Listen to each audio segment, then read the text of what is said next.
Hello everybody. So I finally decided to make a recording of this video where we can discuss where to start with Web3 music. I started investigating the NFT and Web3 music platforms one by one and recorded my journeys in a series of blog posts which you can find on musicnftstartup.com. So why start with Web3 now? It looks like Web2, like YouTube, Spotify, SoundCloud, and a bunch of library services like Motionary and Artlist progressed in helping musicians make decent income. I was absolutely amazed when I found out how easy and cheap it is now to release your music to a variety of platforms using DistroKid. So why would we need Web3 anyway? Because it offers something that the blockchain has been offering since 2012, if not earlier, significantly cutting down the middlemen and offering creators independence and relative freedom in making decisions. For me, another aspect is particularly important. It is truly global. You can almost say it's borderless. My passport has not been too helpful in the past in opening the doors to the markets that shouldn't have those doors to begin with, like creative disciplines and industries. Was I worried about safety? Well, certainly, but is it different from my safety on Web 2.0? If you also have concerns, please watch the video linked here addressing a bunch of questions I've been asked and had to look for answers for myself. Since you are still here, we're going to make a couple of assumptions. Well, first of all, you create music, you're interested in joining Web3 space to get your music heard, connect with fans, and make some money. Now, let's talk about a few things you need to have when on board the Web3 music scene. First of all, it's your own music. Even if it's old, that's how I started, by publishing some of the tracks that I wrote a long time ago. But even better if you get some fresh releases. Then the second part is branding materials, like your artist bio, high quality photos of yourself or your character or band or album art, etc., etc. Now, the third piece is social media accounts, and it's not required, but mostly required. For Web3, the primary setup is Twitter plus Discord, which is a mobile app to chat and participate in community activities. If you have following elsewhere, good, whatever is best for you. But if you are not a social media guru, you should have at least one channel. And then the last but not least is crypto wallet. It's time to get one, and it's pretty easy. There's been a couple of noble efforts to systematize the Web3 music ecosystem already. Just take a look at these two, one by Koopa Trooper and another by Music Band. There are channels like NFT Music Info that will tell pretty much everything about every single one of those platforms or utilities. My advice would be to narrow it down by two parameters. And the first one, your current level, which is probably a function of how professional you are as a musician, you made any big releases, how much money you've made with your music, the amount of social following, etc.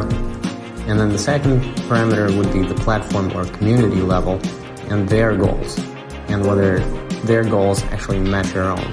Having these two things in mind, let's dive into some details. While your own level is hopefully going to be pretty simple to determine on the scale from an absolute newbie to the king of your genre, the platform level is a bit harder. The ecosystem is highly dynamic, and we may witness giant platforms and communities crush like Mint Songs did in 2022, and unknown systems arise from nothing to mountain highs. First of all, do you care how popular is the platform and how big is the community behind it? I know that I do. So from my first weeks researching, I narrowed it down to 10 most popular ones. How did I know which ones are most popular?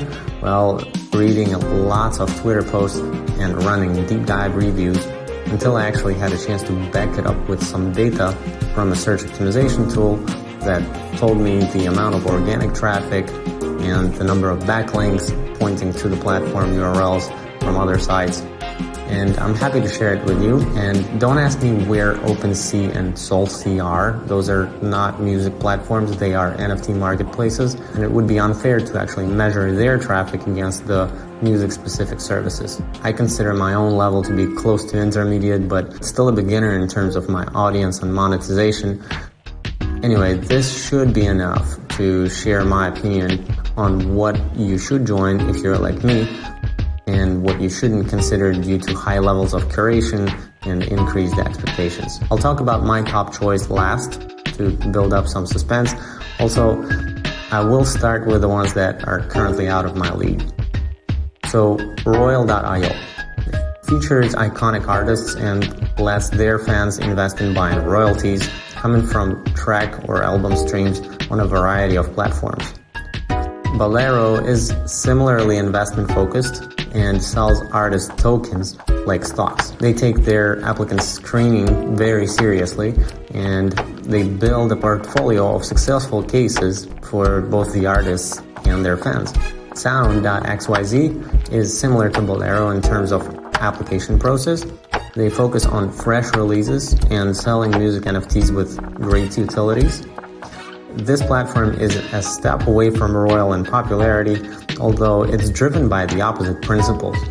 The Sound team desires music streaming to be free, while Royal's whole point is to make money on music consumption. And then there's Catalog, which is literally a vinyl shop of music NFTs. If you're a musician or a band with thousands of followers, apply to all 4 of them. It's not going to hurt. Application form filling doesn't take longer than 10 minutes.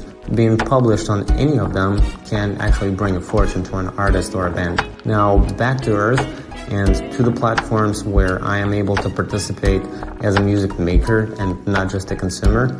We'll start with Audios. Audios is the absolute winner by search volumes. Just to describe the product in a couple of words, it's kind of like SoundCloud on Web3 steroids. Plus, it has immense integration capabilities for any outside services. Emanate is a close second when it comes to backlinks. Their primary focus is a pay-per-stream strategy, so it's kind of like a Spotify replacement. Nina Protocol is beautiful in its simplicity and flawless delivery. That's where I was able to sell my first music NFT. Our song's specialty is collaborations. To be honest, I haven't had a chance to spend a decent amount of time with them yet. It's on my list, given that collaborations are always great for visibility. Mellows is a child of Binance and has some very traditional OpenSea feel to its marketplace and fun features to explore like creating generative AI music that you can list for sale. They recently launched a web digital audio workstation, but I haven't been too impressed with it yet. It does have a great potential though, if they keep building it, and given the parent company's support, they probably should. As I promised, the best for the last. Please welcome my beloved Pianity, which has a community so active it will keep you warm in the winter. Regardless of your level, anyone can upload their track to Pianity top list, where the community votes for music to be released as NFTs. This was a breaking point in my review cycle. I have not seen any better platform after I spent 7 days with Pianity community.